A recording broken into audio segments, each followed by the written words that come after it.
Tots. We started 8 years ago. It started with a partnership with the Fiddlers Re-Strung. Yep. They used to come to our station and actually play music during the Christmas parade. Yeah.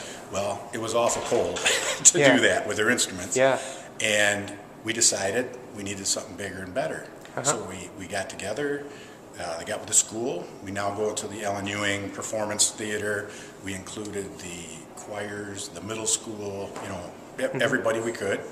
And that's turned into an excellent program because now the gifts that come, there's like 500 just from that event. Yeah. And then another, I think we easily had 1,500 gifts, you know, throughout the season. Celine Social Services gives me a list of kids, boys and girls, their ages. And so we start with them. We try to get them 2 to 3 gifts each, which this year was 130 some kids, so we had a lot of wrapping to do.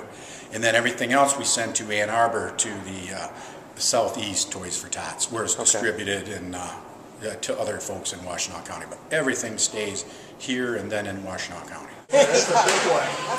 The guys have pretty much everything all set up. As toys come in, they separate them between girls and boys in the different age groups. Okay, they get a list from social services that have how many presents we need in each age group and how many boys and girls. And so they have them all separated. So when we get here, we pretty much, they have the labels all made out for us and everything else. So we just start wrapping and put the labels on, and then we just put them underneath the tables, and the guys then will load them up in the trucks and take them to social services. What do you think of the program?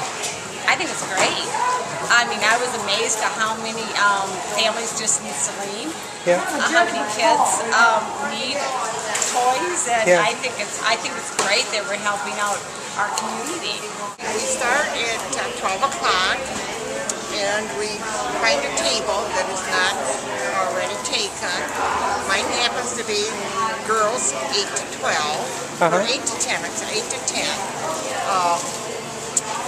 And we go over to the bigger tables and pick out our gifts and bring them over, wrap them, put a bow on them, put a label on them.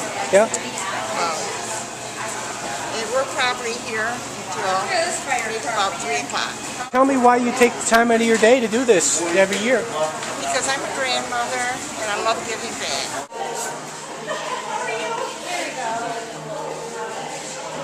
What's it like when you guys are all at work and you have, 1,500 toys in your fire department? Well, it is interesting for that 1 month that we're collecting.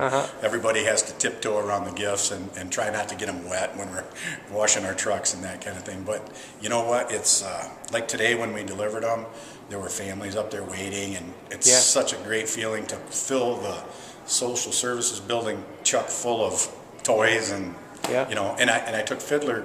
Some of the kids came, helped us, and now they got to enjoy that feeling too. So, how long have you worked here for? I've been here almost 7 years. Okay, and tell me a little bit about what you're seeing in terms of the demands people are under this year, or the last couple of years with this economy, and the stress that they're under. It's a lot greater than it has been in years past. We have a lot more families. We have a lot more need. And a lot more stress, and I think this relieves some of the stress for the parents to know they're going to have something for their kids. Okay. And, I mean, it's a great thing to see that, too. You see a lot of happy tears.